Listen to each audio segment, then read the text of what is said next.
Hey, welcome to another Thursday afternoon. My name is Jeff Harrison, and as you can see behind us, it is a spectacular day here in the Coachella Valley. I was just noticing on my weather app, it's 92 degrees outside, and it's just spectacular.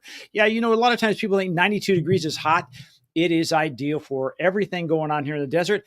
And it's Coachella Fest. It's the week of the festival start actually tomorrow. So I think I've started to see a little of the, I would say the people who tend to go to Coachella Fest starting to wander the streets of the Coachella Valley. But with that, speaking of wanderers, I want to bring in Art Alvarez. Hey, Art, how you doing? I'm good, Jeff. How are you? Good. Are you starting to see any wandering going on down there in Palm Springs? Yeah, you're right. You can tell that something's happening in town. And although, I have to tell you, is it just me? But it seems like from a media standpoint, this year's Coachella Fest has been kind of quiet. I haven't seen a lot of news stories about what's on the program and who the performers are. It seems kind of quiet from a media standpoint. Well, apparently Maybe that's it's just me. yeah, I was looking at a an Airbnb rating model, and they track all the room rates and stuff like that. And I guess it's down like 16%, and they attribute it to the fact that the lineup is not so hot. And I looked at the lineup, and of course, with my gray hair, I didn't recognize any of them except for Gwen Stefani. She's in a group called No Doubt, which I had no idea, and she's there. But everybody else, I don't know. And then I guess a couple of the folks got detained or couldn't get their visa squared away in coming out of the UK, so they can't make it. So they kind of script the headliner there. So it's interesting. But whenever there's music, there's beautiful outdoor weather, and there's a little snow on the mountains, it's going to be a great time. Right. Well, those folks from the UK should have tried the southern border. Oh no, I can't. Okay, I'm not even going to go. Subject. Yeah, let's move on from that. Let me throw that potato down. Hey, folks, we're not here about Coachella Fest. We're not here about the weather. We're here about mortgages and rates, and Art is your expert. But before I let you go, because he's got a great show today on Mortgage Minute, I want to let you know that please put your questions in the comments. I'll be in the back room, and I'll be sending those over to Art. In between then and now, Art, have a great show, and we'll see you at the end. Thanks, Jeff. Hello, everyone. Welcome to this week's Mortgage Minute. I've got a lot to talk about this week, so I'm going to try to jump right into it and hopefully not talk too fast so you can't understand me. As you know, we like to start off talking about mortgage rates and the bond market and where we're going with interest rates in general. It's been kind of a wild week, a little bit of hand-wringing going on. And in fact, this week, it's been all about inflation. Here's our rate grid that you can see. Rates have been posted today, updated. We're still hanging on to the sixes, but on conforming loans, just kind of barely right at that 6 7/8 level. FHA VAs in the low sixes. And of course, jumbos are approaching 7%. So again, you're already hearing the media telling us, everyone, we're in the sevens. We're hanging on to those sixes still. So if you're getting quotes at 7 or above, you might want to talk to us just to get a second quote just for comparison purposes. Now, again, as I mentioned, this week it's been all about inflation. That's all that's been talked about. Pretty much the only item on the economic calendar for this week is the inflation data. And we have, of course, two major inflation data points that were released this week. And you can see there what's happened as a result of these inflation numbers. The bond yield jumped up quite a bit starting yesterday, and we were kind of hovering in the 4.25, 4.35 range. And now we've got this jump up, approaching 4.60. And again, it's all about the inflation data, in particular yesterday's data. What am I talking about there? The CPI, the Consumer Price Index. It came out. And it was considered to be, as the new favorite term is for higher than expected, it was hot. The CPI, Consumer Price Index, that's considered inflation at a retail level. It came out at 0.4, 0.3 was forecast. Previous month was 0.4. So we didn't have any increase over the previous month. But because the forecast was for a slight reduction and it didn't happen, well, of course, the markets just kind of flipped out over that. The annual CPI number was 3.3. That's the year over year number. And then the core CPI, core is excluding food and energy. That was the same. The monthly was 0.4. The annual was 3.8. So this was enough of an increase that, again, the markets really, kind of got really flustered by this. Stock market was down by 500 points. And of course, you saw the 10-year jump up and get into the 450s. Now, today, what happened was, and of course, I prepared the slide yesterday, so all I had to work with was forecast. But for the PPI, that's the producer price index, that's inflation at a wholesale level, 0.3 was forecast. The previous month was 0.6.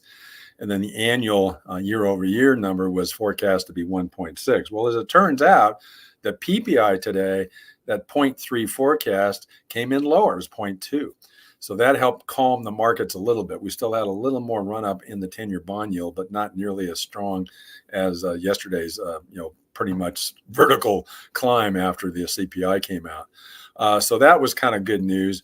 And then in addition, the core CPI, again, excluding food and energy, the annual number was 2.8, which was exactly what was forecast. So as a consequence of these numbers, the PPI coming in 0.1 lower than forecast, and the core CPI year over year coming in at forecast, that helped calm things down a little bit. Nonetheless, now the predictions, the odds for a June rate cut in the Fed funds rate, which before Wednesday, back on Monday, Tuesday, was still at a 60% probability of our first rate cut for 24 to be in June. Now those odds are greatly diminished down to 20%. So now 20% probability that we'll have a June rate cut in the Fed funds rate. Now that's got some observers thinking we may not have a rate cut at all this year in the Fed funds rate. The concern is if we don't see a decrease in June, and if it doesn't happen in July, well, then it's a little tricky because it's September, the next meeting after that, that's too close to the election. So the expectations is there wouldn't be a decrease in September too close to the election.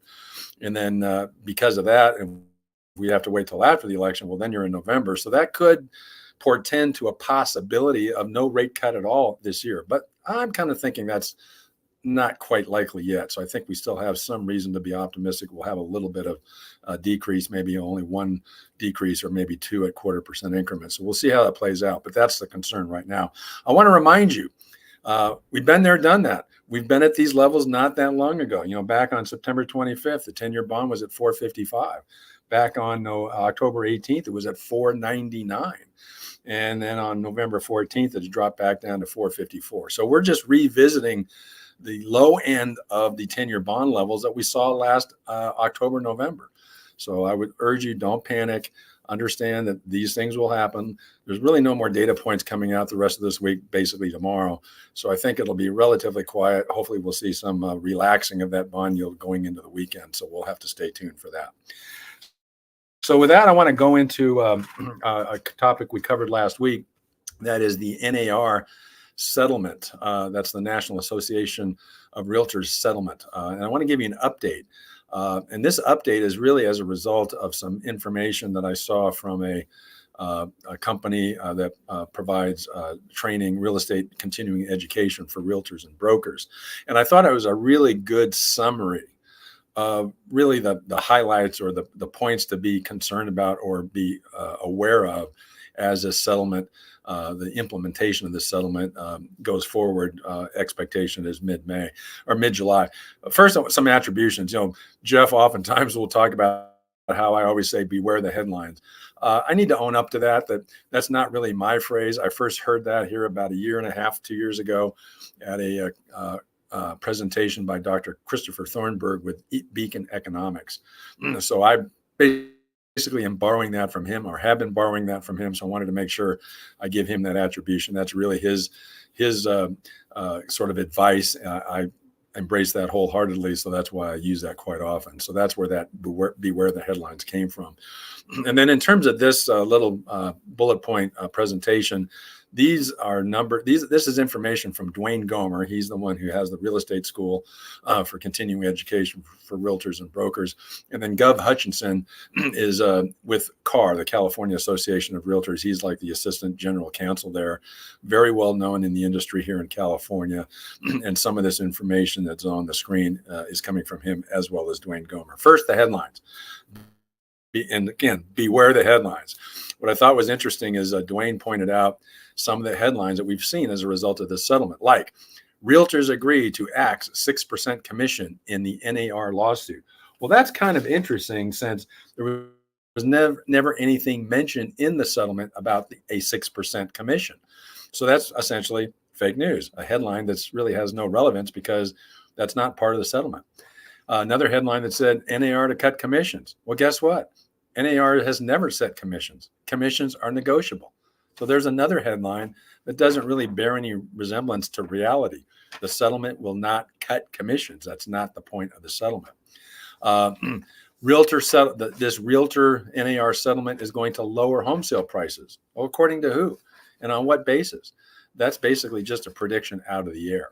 And then another headline, the number of agents will drop to 60 to 80% of the current number, and income and fees will drop by 30%. Again, according to who?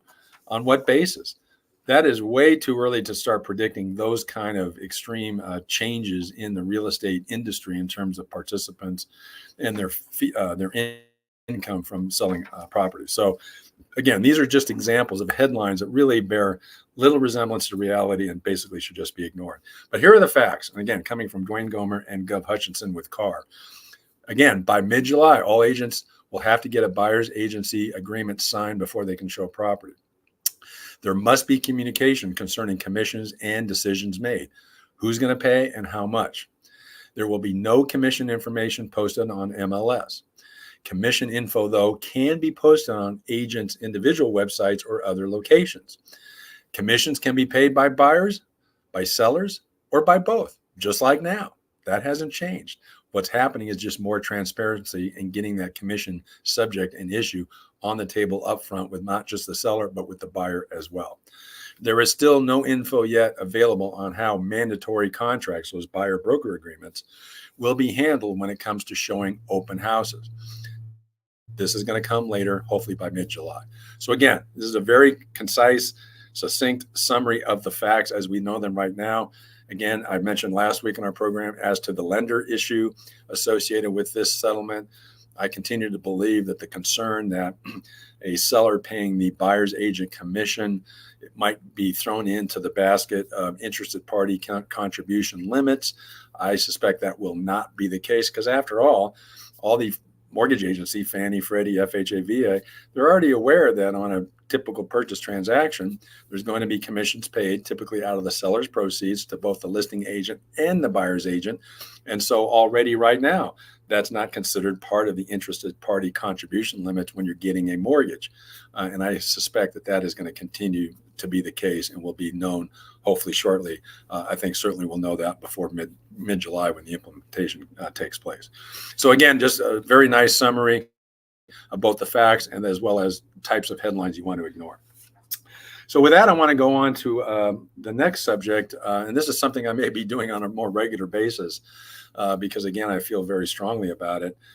This next screen, what you're going to see is I've come up with this term. I did it last week. Buy downs are the bomb.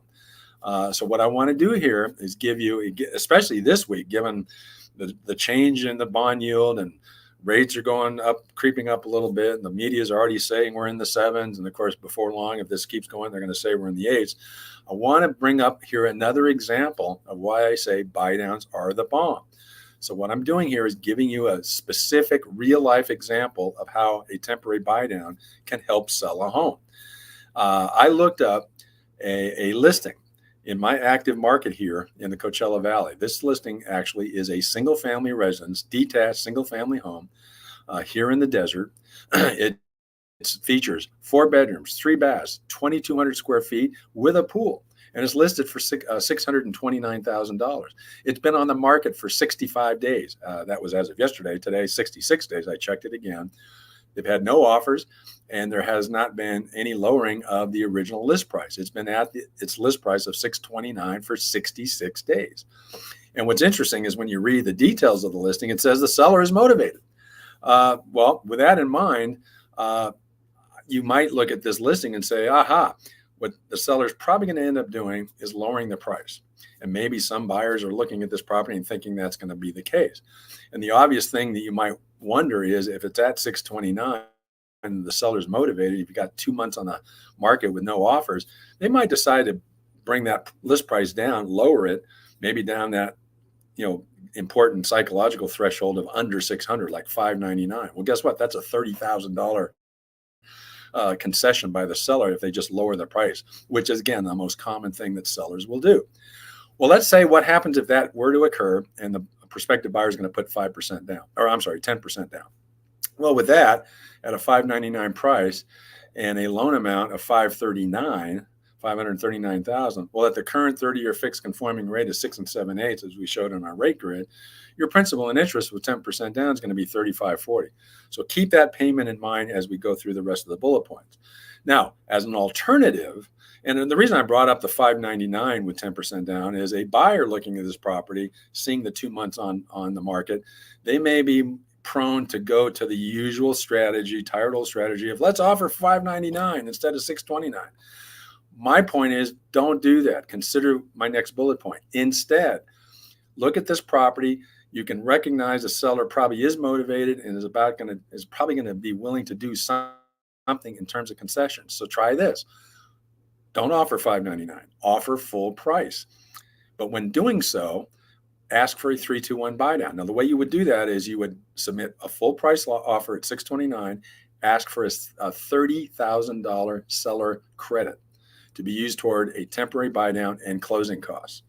Now, with that, with a full price offer, the loan amount is not going to be 539, it's going to be 566 with that 10% down. Now, at that 566 loan amount, at the note rate, 6 7/8, your principal and interest is going to be 3719.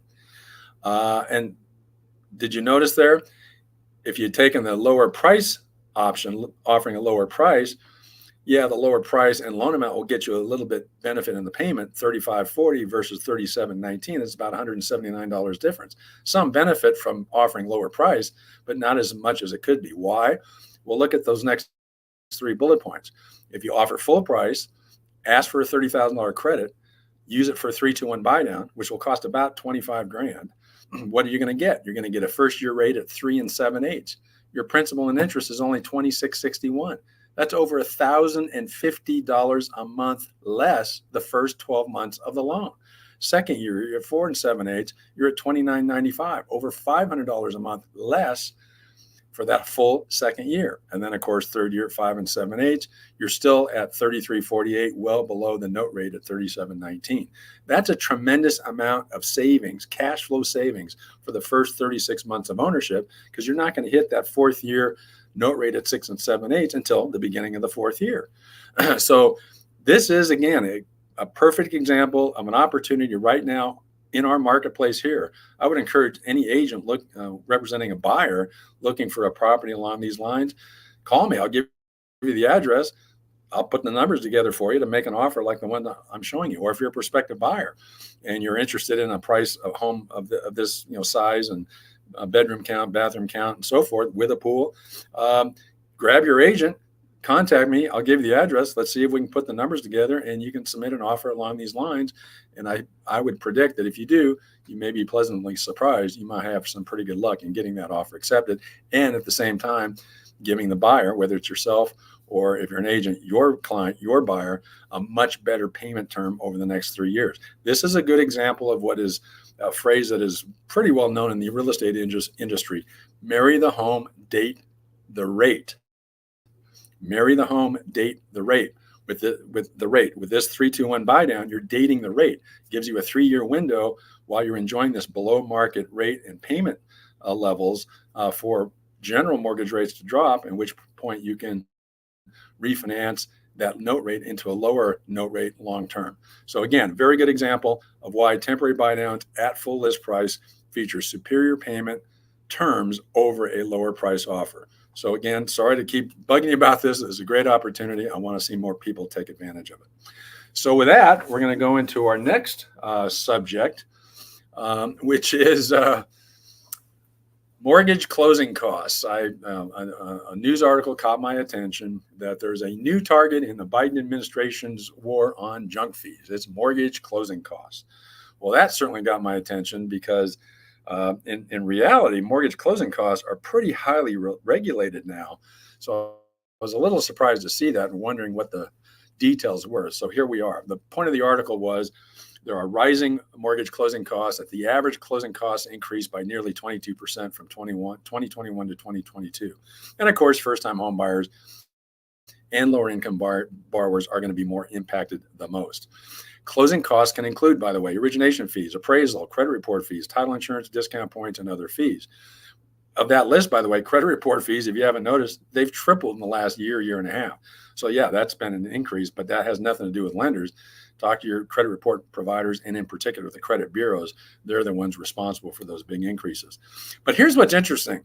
The article pointed out that the Consumer Financial Protection Bureau's concerns, one of the major ones, are, well, of course, they're suspecting the mortgage industry is, padding profits with illegal junk fees. Well, I kind of don't like that junk fee term anymore. I think it's a little outdated. But there's mixed reaction from industry experts regarding this, because apparently one of the things the CFPB is targeting is discount points. And they're considering that as potential junk fees. Well, that just reflects a basic misunderstanding of how the mortgage industry works. But and the reason is that discount points, of course, they're up over the last couple of years. Why? More transactions involve trying to buy down the interest rate on the loan, which of course costs discount points. The more points you pay up front, the lower rate you're going to get. Now, in a lot of cases, those are paid by the seller, not the buyer. But nonetheless, the CFPB apparently is targeting this area as something that may be subject to abuse. Now, of course, are discount points worth it? It does increase your buyer's closing costs, and it does help lower the rate. But I've argued before that it almost never makes sense for the buyer to pay points to lower their mortgage rate. In fact, we covered that in a recent episode. You're better off getting that money as a credit from the seller and using the seller's money to buy down your rate. What's not clear about this article is in those kind of scenarios where the seller's paying the points or providing a credit to the buyer who's paying the points, maybe the CFPB is not paying attention to the details, that in reality, it's not the borrowers who are paying the cost of this. Ultimately, it's the selling side. And if it's within the interested party contribution limits, that should be acceptable and doesn't require any further scrutiny. And of course, Freddie Mac has suggested that buyer paying credit points to lower the rate is really not that beneficial. And then, of course, the Mortgage Bankers Association is scratching their head going, what? Why would the CFPB think that, points, discount points are somehow, a bad thing? They're very transparent, very much disclosed in loan estimates when new transactions start. So it's really a head scratcher why this is coming about. Now, one area of this article that did talk about a fee problem is on the loan servicing side. They've talked about a particular lender where her being sued for convenience fees. It had to do with, making, your monthly payment by phone. Apparently one particular loan servicer was charging fees that were determined to be excessive for that service. Well, that's a whole different issue. And as a consequence, I think it's a little bit odd that, okay, that part may be appropriate, but to focus on discount points as an area of abuse is really, really strange. So what I would point out to you then is that in terms of potential impact and conclusions, I think once the CFPB really dives into this, what they're going to find, certainly they're going to place more scrutiny on closing costs and lender fees. As I've mentioned, lender fees are already pretty well regulated. Any lender we deliver loans to, any wholesale lender, yes, they're going to have some sort of admin fee, some sort of flat fee that's going to range from anywhere from about $900 to $1,200. They usually call it an admin fee or an underwriting fee. We don't charge any fees at MortgageWorks. So when we originate a loan, it's only going to be the lender fee involved. Otherwise, there's no fees to have scrutiny placed on, again, other than discount points, but those are totally justified if it's being done for purposes of lowering a rate. Now, the concern is that if the CFPB puts more scrutiny on fees, that lenders are going to raise their rates in order to compensate for that. I don't think that makes sense. That's not really how the business works. And of course, consumers are advised to review loan estimates carefully and discuss the fees with the lenders before agreement. I do that all the time with my clients. Loan estimates are definitely a key part of the process. We always make sure that the borrower, when they get it, understands that document, what it is, why it is, what are the fees that are on it, and let them know about the fact that those are going to be adjusted before closing. But we always talk about that up front so there's no concern or confusion by the borrower. So we'll see how this plays out. I think it's a little bit misdirected, and I think the Biden administration may want to rethink this, because I don't think there's really as much of a problem with junk fees now as there used to be, many years ago, and certainly before the crash. So with that, I want to go ahead and jump into our closing question from last week. And that has to do with ARM loans. Now, in this high rate environment, you might think that ARM loans are, in big demand. And while we've had more inquiries about ARM loans in the last year or two, that's for sure. In reality, ARM loans really have not taken hold in the market that much, in particularly on conforming loan amounts. Where the ARM loans have a play or with jumbo loans, where you're over the national conforming limit of 766,550. But otherwise, ARM loans are really a pretty small portion of the overall mortgage industry loan volume. But this is an interesting question, so I still wanted to cover it. Here it is. I remember when adjustable rate loans were called LIBOR ARMs, but now they're called SOFR ARMs. Why the change, and what's the difference? Well, first of all, LIBOR and SOFR are indexes used on ARM loans. In other words, ARM loans, of course, are adjustable rate mortgages, and any ARM loan typically is going to have an adjustment schedule that's going to be on some regular interval, every 3 months, every 6 months, every 12 months, and the rate will be reset. The reset of the rate would be based on an index value, in this case, LIBOR or SOFR, and then a margin added to that, and that sets your rate for the next interval. Now, what is LIBOR? LIBOR is an acronym for the London Interbank Offered Rate. That index was an international index, primarily of banks in, yes, London, and it was used as and considered a benchmark that was effective on a global basis to be used as an index for adjustable rate loans. So it was in use for quite a few years, probably a couple of decades at least. But then the SOFR, that's referred to as the Secured Overnight Financing Rate. So those are the two type of indexes that have been involved in ARM loans most recently. So what happened with LIBOR? Well, it was considered that LIBOR had worsened the 2008 financial crisis. And of course, you may remember, some of you, there was some scandals involving possible LIBOR manipulation, which turned out not to just be possible, that was happening. And so as a consequence, LIBOR was deemed to no longer be an appropriate index for adjustable rate loans, certainly in the US. So as a consequence, that index used for ARM loans was phased out, actually beginning in 2022 and ultimately completely phased out by June of 23. It was then replaced by SOFR, the Secured Overnight Financing Rate. SOFR is now the most common index used for ARM loans in the US. And it's probably a better index for a couple of reasons. One is that rate is based on dollar, that is US dollar denominated loans, not international, and also based on transactions in the US Treasury repurchase markets. So in that respect, the SOFR index, that index and its value are, I think, more, closely aligned with, better aligned with the US mortgage market. And so as a consequence, I think it's going to be a more effective, and already has shown to be a more effective index for ARM loans. And if you're curious, the current SOFR index is about 5.31. With ARM loans, the typical margin added to that index to set your interest rate is usually between 2.25% to 2.75%. So if you do the math on that, that means the fully indexed rate on most ARM loans right now is probably going to be somewhere in the 7.5% to 7.75% range. So again, keep that in mind. Again, ARM loans are not a big part of the current U.S. loan volume, the exception being on the jumbo side. But it's still worth knowing a little bit more about these acronyms, what they mean, and how they are related to the interest rate you're going to get on an ARM loan. So I hope that helps. Very good question. And so with that, we'll go on to the closing question for next week.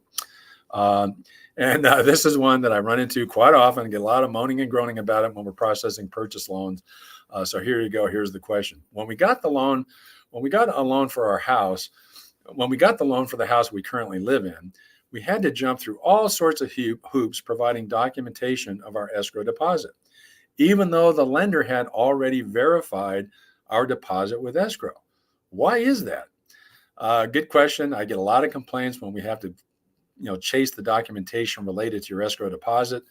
So stay tuned for next week's Mortgage Minute, where I'll give you the answer to this question, and it will be on the house. Jeff, back to you. Art, great show. Made me think of a lot of these as you were talking through some of the stuff. Got my gray matter moving around a little bit. I love that whole thing about date the rate and marry the home. It makes so much sense. We don't think about that. It's like, hey, this is a great deal now, and you're putting off any potential downside and opening up the upside down the road somewhere. I think that makes sense. Well, exactly right. I mean, these rates are not going to remain elevated forever. And, because as you know, Jeff, we've been talking about this extensively on the program is home prices have not fallen dramatically. They've held pretty firm. And if rates do start falling, home prices are going to go up. So embrace the current environment, figure out a way to get into home ownership now. So you have an asset that's hopefully going to appreciate in value. I think it will. Take advantage of current interest rate levels in ways that you can get better payment terms so that you're buying that window that will allow you you've already married the home, but then you're dating the rate, waiting for that refi opportunity to dump that date and get a new rate date after rates fall and get that note rate lower. So now that's legal here in California to date the rate yeah. while you're married. While you're married, yeah. Okay, good. It's a little different than the usual marriage situation, but okay. but it's an important concept. I think Warren Buffett said, it's a one-sided bet. I mean, if you get a loan at these rates, try to subsidize those rates for the first 2 to 3 years with a temporary buy down, and then you've got the one-sided bet of your rate's never going to get worse than that note rate, but the one-sided bet is rates fall, you can grab that, and you're set for long term. Well, I think this is beginning to be maybe my favorite part of the segment. Not that I don't like all of it, but this whole thing of, buy down are the bomb. I love that. And the example to me, it's like, all I could think about is like, wow, how many people out there are buying the house and they're doing it all wrong? They're using potentially antiquated methods and putting themselves kind of behind the 8 ball because their monthly costs could be much less for 3 years. Right, exactly. I'm on a mission to educate as many people as I can who are looking to buy existing homes, and agents who are selling existing homes, and kind of really bring this more to the forefront. It's an effective strategy. Home builders do it all the time. We talked a month or two ago about that one time I talked to a title agent, a title rep, for a major title company who said, "Oh yeah, our new home division's doing great." And she specifically mentioned part of the reason was on the new home side, they're using incentives, permanent and temporary interest rate buy downs to sell homes. And the person asked her, because I was kind of overhearing the conversation, said, "Well, what about the resale markets?" "Well, they don't use it that much," is what she said. So she's like, that's the difference. That's part of the difference anyway. It's amazing. It's like trying to grow green grass, and one side you can use fertilizer, the other you can't. It's the same grass, right? Right. Yeah, well, exactly. Art, I really appreciate that. For those of you that want more information, reach out to Art Alvarez, 760-883-5700. That's his office down in beautiful Palm Springs. And of course, wherever he is on the planet, you can call him at 714-612-9035. I think now he's going to be out trolling neighborhoods looking for houses for sale and making buy down suggestions. The website is mwloan.com. Go there, check it out. It's full of tools that you can use besides just saying, hey, what are the rates out there? Are they really 7.5, 8? No, they're really not. Art's going to, again, take away that headline and let's look at the facts. Yep. So Art, at this point, I just want to say thank you. You're doing a great job. I really appreciate it. And again, I'm looking forward to, hey, what is the buy down bomb going to be next week? Well, you'll have to wait till next week, and I will show you the latest buy down bomb. In the meantime, I'm Art Alvarez at MortgageWorks, and we have the answers, and they're on the house.